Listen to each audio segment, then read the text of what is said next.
Name of the project is Qiqayt 1982, and the project is an offering to New Westminster, or the Qiqayt nation, because I was born there, and I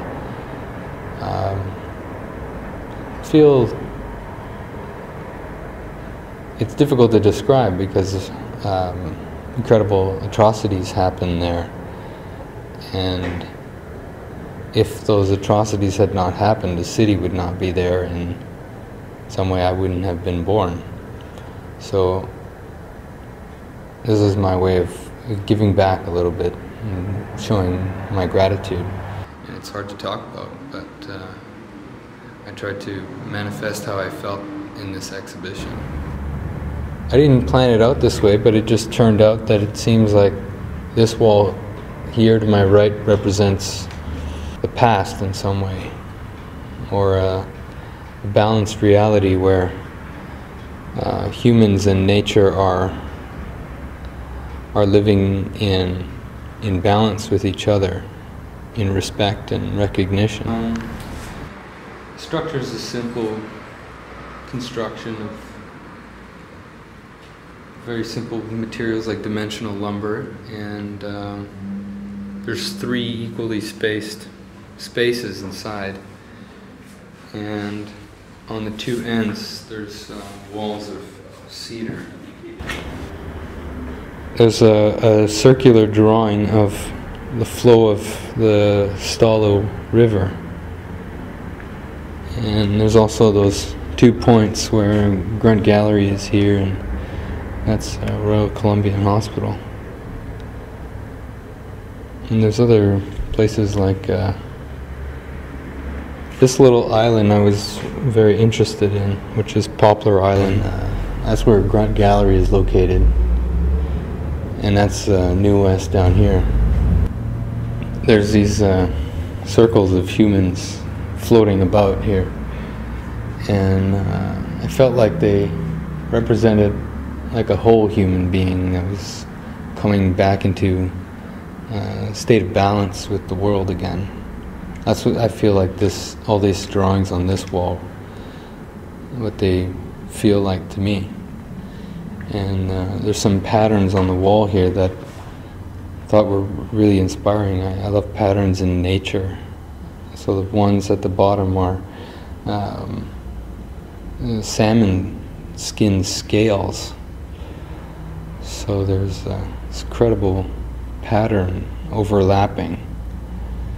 And then above that there's traditional cedar weaving.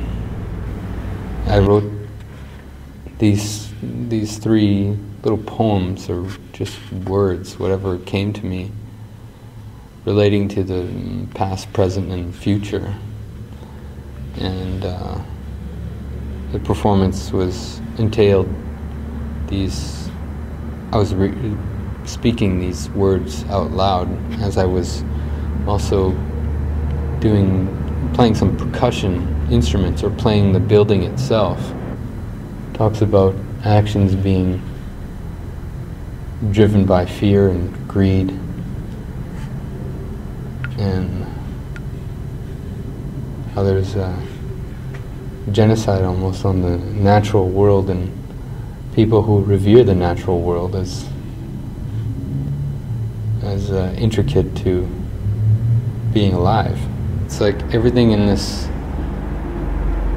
realm, it seems, right here is like falling apart, or has fallen apart.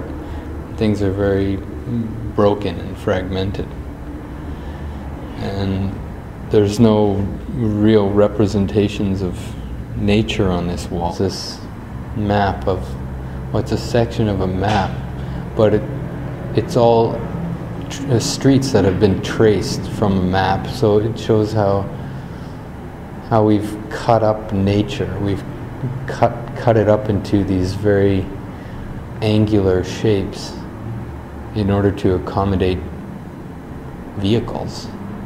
And there's no trees, there's no